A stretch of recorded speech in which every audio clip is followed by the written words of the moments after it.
Oh, Diab, everybody!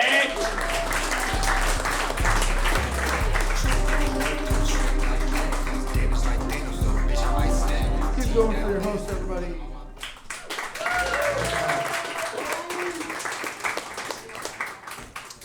Did we read the Epstein list today? No. Yeah, a lot of it was redacted. They're just going to keep edging us with that for the rest of our lives. Yeah.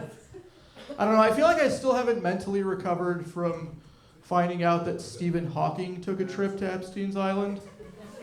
You guys remember that shit? You know, we're like, who's going to be the big name? Is it going to be Trump, Clinton? No, it was fucking Stephen Hawking. And that was 2 years ago at this point. I feel like enough time has passed that we should be able to admit that, and I'm not defending Jeffrey Epstein here, but can we admit that it was kind of nice of him to not only invite Stephen Hawking to his fuck island,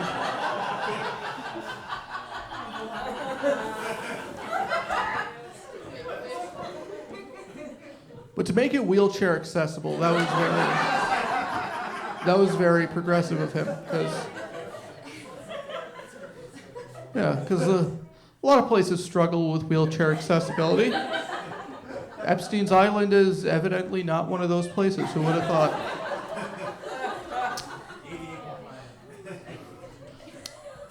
I was a senior in college when I found out about that, and I was taking this class on the history of Disney and how Disney historically has struggled with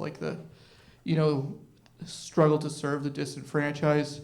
I read this really sad article by a Stanford professor. His name's Kevin Mintz. He's wheelchair bound with cerebral palsy. And he wrote about how he was a Disney kid growing up, but he could never enjoy going to Disney World because historically Disney kind of sucks when it comes to disability access. And when I read that, my first thought was, how is Jeffrey Epstein doing a better job than the Disney Corporation on the issue of disability access? Because Disney's this multi-billion-dollar corporation that talks the talk about how inclusive they are, but Jeffrey Epstein walked the walk for a dude who couldn't walk, and I feel again, he deserves some credit for it. Can we all agree that even the worst human beings on the planet have a saving grace, right? You know, George Bush was a great painter. Hitler, great painter. And Jeffrey Epstein was apparently the Make-A-Wish Foundation for disabled pedophiles. Who would have thought? Because, Stephen Hawking, he had a Make-A-Wish. He was like, I want to go to a sex island and I want to watch a bunch of naked midgets, I don't know, solve the quadratic formula or something. And Jeffrey Epstein, being the John Cena of paralyzed kid fuckers,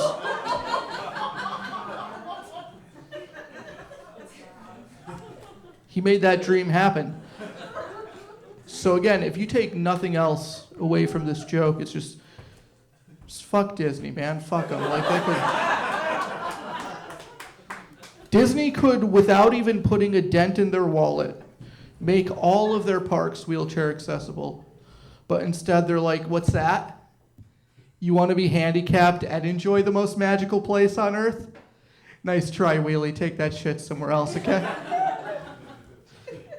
Meanwhile, Jeffrey Epstein's like, you're into some illegal shit? So am I. Get on in here, man. We'll make it work. All right, you guys pulled away at the end. I don't blame you. I took that about a minute too far. Yeah, I don't know if you can tell by everything about me, but I do spend an unhealthy amount of time on Reddit.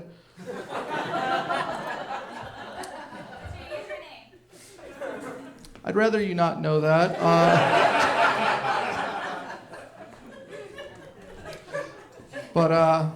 Yeah. My favorite subreddit is called Am I the Asshole? Are we all familiar? Yes. So on Am I the Asshole, you post an argument you're having, and Reddit will decide which of you is being an asshole. So I got in a big fight with my sister at a wedding. And did someone say nice? Yeah, that was nice. That was one of the worst nights of my life, but yeah. But yeah, so I posted that on Am I the Asshole? And consensus was like 70-30 that I was not the asshole.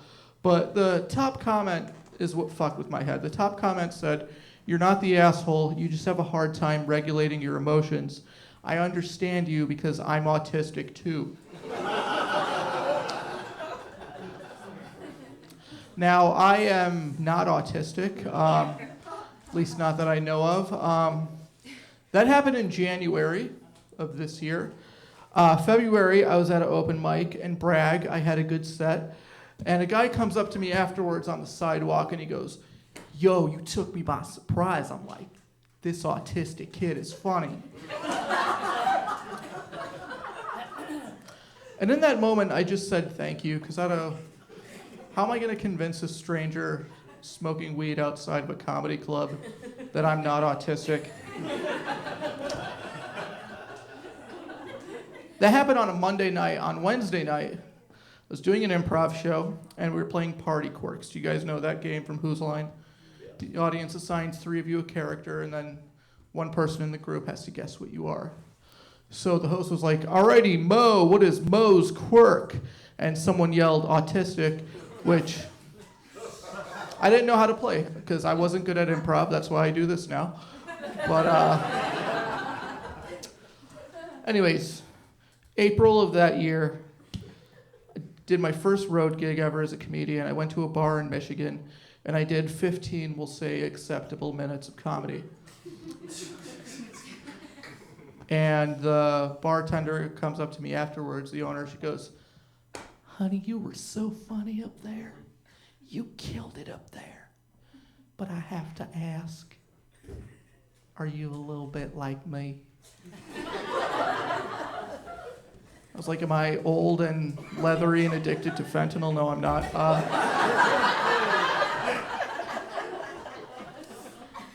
She goes, "Are you a little bit on the spectrum, like me?" I was like, at this point, probably.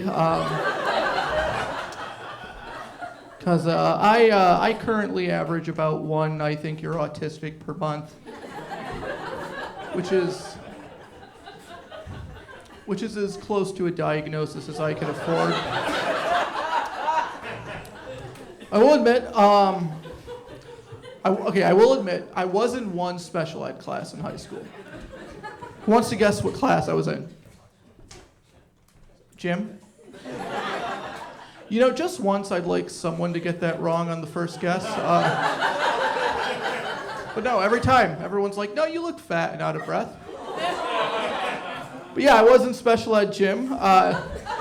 And the fucked up thing is, I didn't start in special ed gym. I started in regular gym for 2 years. And then junior year, they were just like, "Yeah, his mile's not getting any faster." So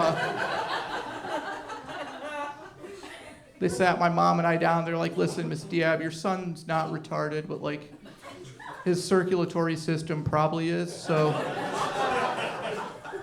we're going to go ahead and stick him with all the other beautiful creatures God hath wrought. And maybe he can be like the fastest kid in special ed gym." I wasn't. I was not the fastest kid in special ed gym. But my special ed gym teacher was this like jacked Irish fella. His name was Matt McMurray, and he had a nickname for me. That nickname was IPG, which stood for Italian Palestinian Gypsy. Which is fucked up because I'm not Italian.